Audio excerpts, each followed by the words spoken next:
Process करो, उनकी अच्छे से जांच परख करो जैसे आपने कहा, उसके बाद आप नेशनलिटी दो तो बेटर रहेगा। अच्छा, बंगालियों के बारे में अब आप सुने कि एक वक्त था कि बंगाली जो है वो नेशनलिटी के लिए तड़प रहे थे।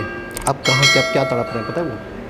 अब बांग्लादेश आने के लिए तड़प रहे यकीन हैं। करें बस, बाकायदा मुझे कुछ लोगों ने बताया है। अस्सलाम वालेकुम, नमस्ते, सत श्री अकाल, कैसे हैं आप लोग? उम्मीद करती हूँ ठीक होंगे, ठीक होंगे, खुश होंगे। मैं हूँ हसीका अली और मेरे साथ हैं विंटर्स के मिताज तारिक नियाज़ी। अस्सलाम वालेकुम, नमस्ते, सत श्री अकाल। उम्मीद करता हूँ ठीक होंगे, खुश होंगे। दोस्तों जहाँ रहें खुश रहें, माँ बाप का ख्याल करें क्योंकि माँ बाप है तो सभी कुछ है। आज की हमारी वीडियो है 250 रुपये में कोट्स। आज की हमारी वीडियो है पाकिस्तानी इन इंडिया से। स्टार्ट करते हैं अपनी वीडियो को without wasting any time. So let's start. वो सपना जो सालों पहले देखा था वो अब पूरा हो गया। खत्म हो गया बरसों का इंतजार, आखिरकार मिल गया नागरिकता का अधिकार। खुशी से झलक उठी आंखें जब देश हुआ अपना। दरअसल पाकिस्तान में जुल्म सहने के बाद वहां से भारत आए अल्पसंख्यक हिंदू पाकिस्तानी शरणार्थियों को आखिरकार नागरिकता मिल ही गई। राजस्थान के जोधपुर में एक कार्यक्रम में जिलाधिकारी ने 140 लोगों को भारतीय नागरिकता प्रदान की। ये सभी लोग पाकिस्तान में प्रताड़ित होने के बाद भारत आ गए थे और जोधपुर के आसपास के इलाके में रह रहे थे, लेकिन नागरिकता नहीं होने की वजह से उन्हें कई मुसीबतों का सामना करना पड़ा था। भारतीय नागरिकता मिलने का उत्साह इन लोगों के चेहरे पर साफ देखा जा सकता है। भारतीय नागरिकता मिली तो खुशी संभाली नहीं संभल रही थी। आज नागरिकता मिली है तो आज मेरे को अच्छा लग रहा है। ऐसे तो घूम रहे थे मगर मिल गई, अच्छा हो गया। धन्यवाद करता हूँ राजस्थान सरकार को। अपना देश और अपनों के बीच रहने का एहसास क्या होता है वो इन लोगों से बेहतर कोई नहीं समझ सकता। इंतजार लंबा जरूर था, नागरिकता के लिए कई सालों की मशक्कत भी करनी पड़ी, लेकिन वो मशक्कत अब पूरी हो चुकी है।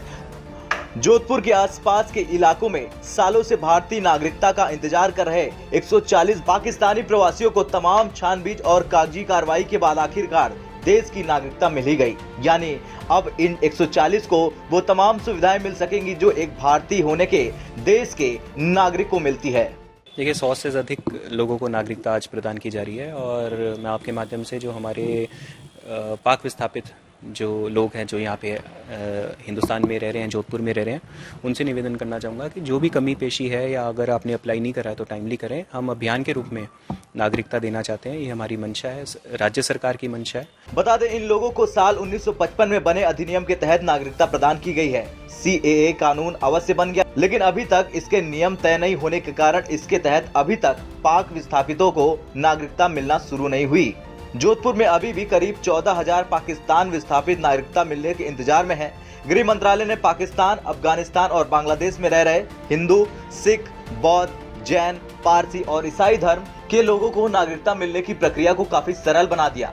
इसके तहत अब जिला कलेक्टर को विस्थापितों की जांच करने और नागरिकता देने का अधिकार दिया गया है। खैर इन 140 लोगों का इंतजार तो खत्म हो गया, लेकिन अभी भी कई पाकिस्तानी नागरिक भारतीय नागरिकता हासिल करने के लिए कतार में हैं।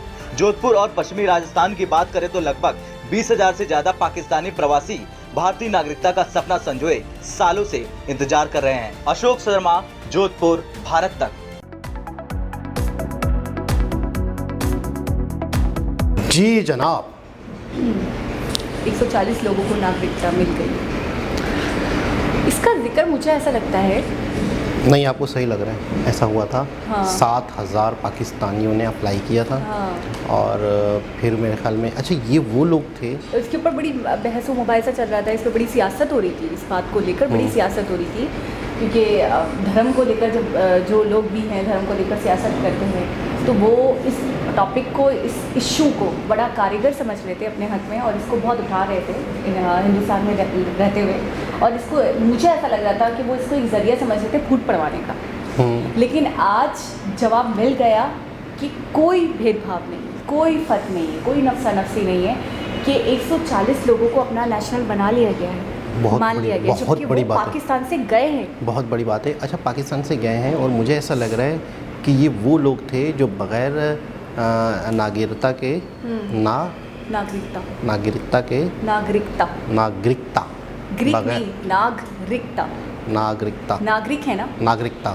अच्छा ये वो लोग थे कि जो वहाँ रह रहे थे, मतलब बगैर ही उस चीज़ के सिर्फ वहाँ गए थे और वहाँ रहने लग गए थे रहते मतलब उन्होंने सोचा कि अब हम यहीं रहेंगे और हमने अब यहाँ पे नेशनलिटी लेनी है। हाँ, और अब हमें मुड़ कर नहीं देखना है या मुड़ कर ये नहीं वो जाना। लोग थे जो कि यहीं बैठे बैठे उन्होंने अप्लाई नहीं किया था, ये वहाँ चले गए थे। ये वो लोग थे जो सिंध की तरफ, राजस्थान की तरफ, थर की तरफ, जोधपुर नहीं वहाँ रहते थे। हाँ। पाकिस्तान में वहाँ रहते होंगे, ये सिंध के लोग थे, ये वहाँ रहते थे। तो करीब ही जोधपुर पड़ता है, ठीक है ना। जोधपुर है, रेगिस्तान है, थर है, तो वहाँ पर ये आना जाना अक्सर चलता रहता है। मतलब एक बहुत सारे ऐसे गांव देहात हैं जो कि आसानी से आ जा सकते हैं, लेकिन जांच परख के बाद ही।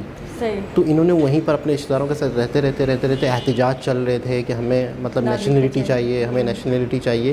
तो अब सारी चीज़ें असल में जांच परख क्या हुई है? जांच परख ये हुई कि इनके बाप दादा यहीं से थे।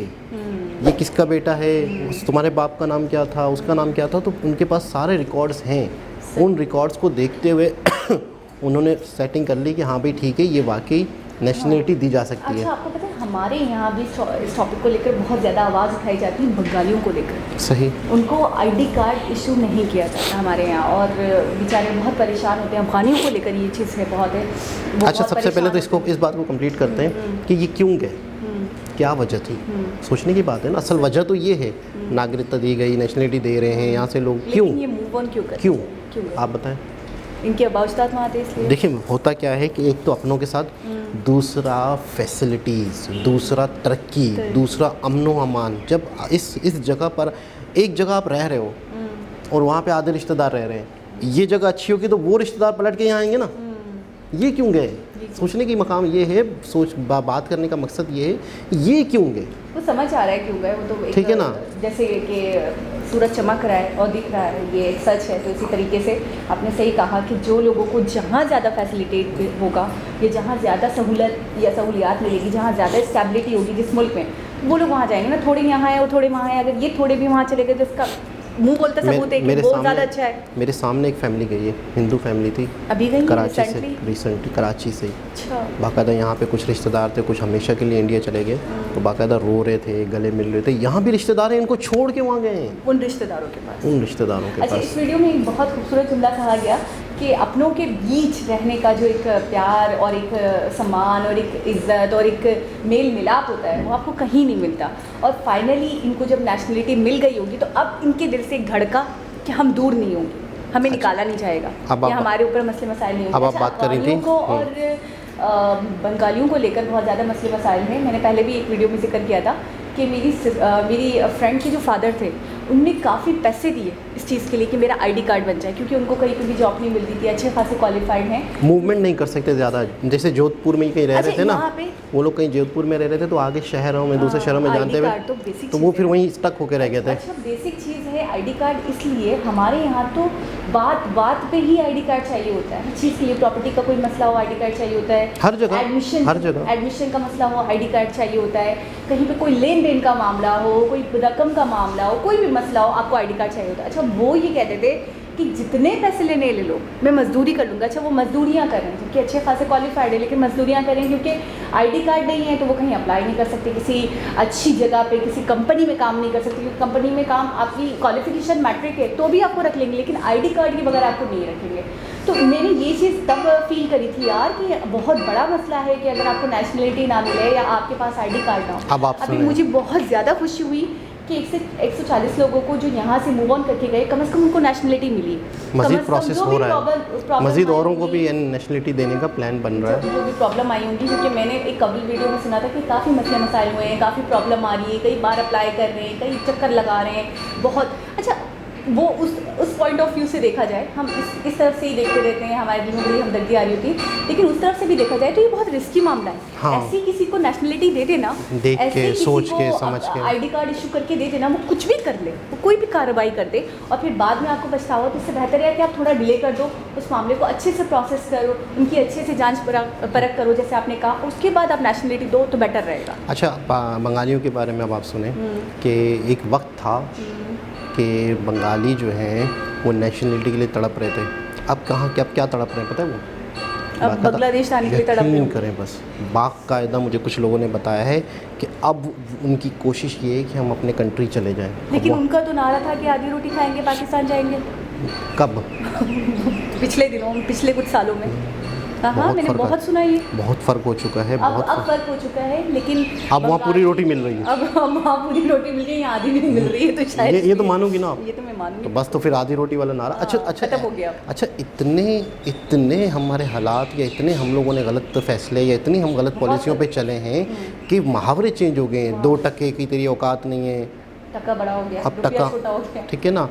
और एक जैसे अभी आप आधी रोटी नहीं खाएंगे, अरे इतना इंथ्यूजियाज्म होता था इनके बोलने में कि ये बांग्लादेश को इतना बुरा कहते थे, वो तो नहीं, वो तो ये है, वहाँ तो कोई सहूलत नहीं है, हमारा पाकिस्तान तो बहुत अच्छा प्योर बंगाली है, ऐसा भी नहीं कि कोई मिक्स है या ऐसा भी नहीं है कि वो कोई और ज़ात के थे या कोई और नहीं, अब उनकी कोशिश है कि हम चले जाएं। और अब तो वो कहते होंगे कि हम पूरी रोटी खाएंगे, बांग्लादेश जाएंगे, या तो आधी भी नहीं मिल रही है। ऐसा ही। और दूसरी चीज़ ये है कि अफ़गानिस्तान वाला मामला, कि अफ़गानिस्तान में बड़े लोग पाकिस्तान आ रहे हैं, बड़े लोग पूरे बॉर्डर तोड़ के ज़बरदस्ती रेंजर्स वालों को मार पीट के भी आ रहे हैं, घुस रहे हैं। अभी बातें होनी थी इसी टॉपिक को लेकर, पिछले दिनों हमारी बातें हो रही थी, तो आपने मुझे बताया था कि बहुत सारे अफ़गानी आ गए हैं। हाँ, आ गए हैं, आ रहे हैं। और कराची को उन्होंने, मतलब हदूद के ऊपर आ गए। मैं आपको एक बात बताऊँ, कराची में कहा जाता है कि 50% लोग आबाई नहीं है।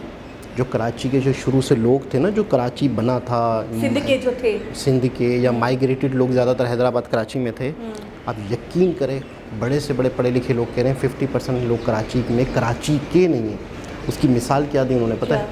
कोविड के दिनों में पूरा कराची खाली हो गया था, पूरा कराची सन्नाटा हो गया था। कोविड के दिनों में बाकायदा सारे लोग अपने अपने गांव देहात चले गए थे, बिज़नेस के लिए, कारोबार के लिए, मजदूरी के लिए। लेकिन मैं इस वक्त समझता हूँ कम से कम 30 से 35% लोग अफ़गानी हैं या पश्तो हैं या कोयटेवाल हैं कराची में। 30 से 35% शर्तिया कह सकता हूँ। आप कराची की किसी भी मार्केट को उठा के देख लें, कपड़े की, इसकी उसकी, जूतों की, अच्छी खासी आबादियाँ जो खाली पड़ी थी ना, वो सारी पठानों से भर गई हैं। हमारा इलाका था, हमारे इलाके से कम 1.5 किलोमीटर के बाद पठान होते थे। अच्छा, हमारे इलाके के करीब एक कंपाउंड था, उस कंपाउंड को टोटल पठानों ने ले लिया। अच्छा, वो कंपाउंड गरीब कंपाउंड था, मंदिर कंपाउंड, वो बड़ा गरीब, वो बड़ा गरीब कंपाउंड था। उसके अंदर बड़े गरीब लोग, कच्छी, मेमन, कच्छी, काठियावाड़ी, इस तरह के लोग रहते थे। आप यकीन करें, बस गया टोटल पठानों से। और वो इतने गरीब थे, लोग इतने गरीब थे कि उन्हें और गरीब की गुर्बत की वजह से घर छोड़ के कहीं ना कहीं जाना पड़ा। और हमारे यहाँ पे जो अगवानी है, हमारे इलाके से अंदर आते जा रहे हैं, पूरे इलाके तक आ गए हैं। ये अगवानी आपकी जगह की वैल्यू बढ़ा देते हैं। मिसाल के तौर पे एक प्रॉपर्टी है, उसकी वैल्यू 50 लाख है, अगवानी आपको करोड़ दे देगा। आपको पता है, मैंने एक वीडियो भी देखी थी कि जैसे आप जिक्र कर रहे हैं, हमारे अंदर ये आदत है कि हम बड़ा करते हैं, ये है।